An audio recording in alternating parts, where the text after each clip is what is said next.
राम राम भाई सारे भाइयों ने।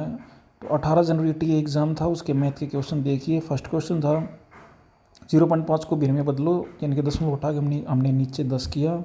5/10 कैंसिल करेंगे तो 1/2। फर्स्ट का आंसर था 1/2।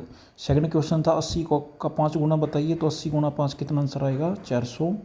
थर्ड क्वेश्चन दो संख्याओं का योगफल 24 है, गुणनफल 143 है, तो संख्याएं बताइए।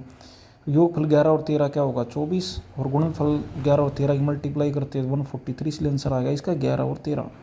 फोर्थ क्वेश्चन है त्रिज्या 14 मीटर, व्यास बताइए। व्यास आप सबको पता है 2 गुना होता है, तो 14 गुना में 2 कितना होगा 28 मीटर। फोर्थ का आंसर आएगा 28 मीटर।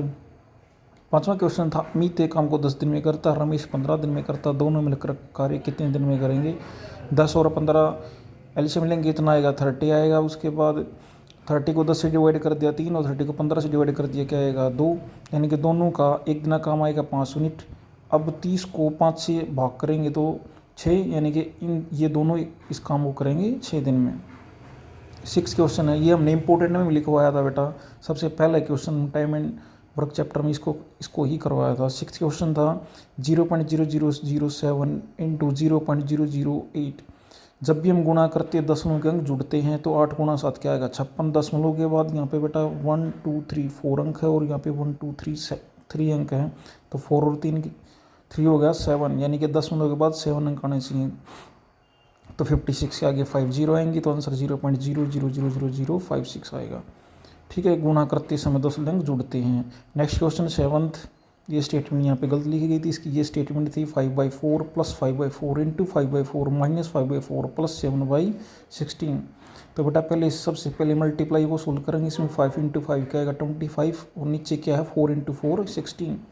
तो ये आपका 5/4 प्लस 25/16 माइनस 5/4 प्लस 7/16। अब ये प्लस 5/4 से माइनस 5/4 कैंसिल होगा। 25/16 प्लस 7/16 एलसीएम से निकालेंगे तो एलसीएम क्या आएगा 16 आएगा। 25 और 7 क्या होता है 32, 32 को 16 से भाग कर दिया तो आंसर आपका क्या आएगा 2 आएगा। ठीक है। 8वां क्वेश्चन था आयत की लंबाई 5 सेंटीमीटर, चौड़ाई 3, आयत का क्षेत्रफल ज्ञात कीजिए। आयत का क्षेत्रफल होता है लेंथ इंटू ब्रेथ, तो 5 गुना 3 आएगा 15 सेंटीमीटर स्क्वायर। नेक्स्ट क्वेश्चन सम संख्या बतानी थी, तो 24 सम संख्या होती हैं जो 2 से भाग होती हैं। त्रिभुज की सबसे लंबी भुजा कौन सी होती है, कर्ण सबसे लंबी भुजा होती है त्रिभुज के अंदर। ठीक है, ये डायग्राम वाला क्वेश्चन था। इस क्वेश्चन के अंदर हमने बताना था कि हॉकी के ऐसे कितने खिलाड़ी जो फुटबॉल भी खेलते हैं। तो फुटबॉल देखो हॉकी में ये है जो 22 खिलाड़ी हैं, ये हॉकी भी खेल रहे हैं और फुटबॉल खेल रहे हैं। ऐसे जो 19 खिलाड़ी हैं ये फुटबॉल भी खेल रहे हैं और हॉकी भी खेल रहे हैं। तो 22 और 19 दोनों को सम करेंगे, एक 41 आंसर आएगा। नेक्स्ट क्वेश्चन था एक कक्षा में 1320 विद्यार्थी हैं, लड़के 45%, लड़कियों की संख्या। ये क्वेश्चन भी हमने इंपॉर्टेंट क्वेश्चन में आपको करवाया था। 45% लड़के, लड़कियाँ होंगी 55%। अब 1320 का 55% हमने निकाला है, तो कितना आएगा 676। 1320 इंटू 55/100 कैंसिल आउट करेंगे 676। 13 क्वेश्चन त्रिभुज की परिधि 600 मीटर है, भुजाओं का अनुपात 13 12 13 15 है, सबसे लंबी भुजा क्या होगी। क्या बताना हमने सबसे लंबी भुजा। तो सबसे पहले सम ऑफ रेशो निकाल लेंगे बेटा, 12 13 और 15 का रेशो सम किया हमने, तो कितना आएगा 40, यानी कि सम ऑफ रेशो आपका आ गया 40।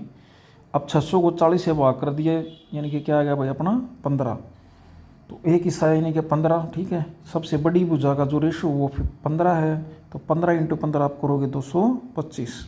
14 क्वेश्चन था 5 सेंटीमीटर भुजा वाले वर्ग का परिमाप। परिमाप क्या होता है 4 इंटू साइड, तो 5 गुना 4 कितना आएगा 20 सेंटीमीटर।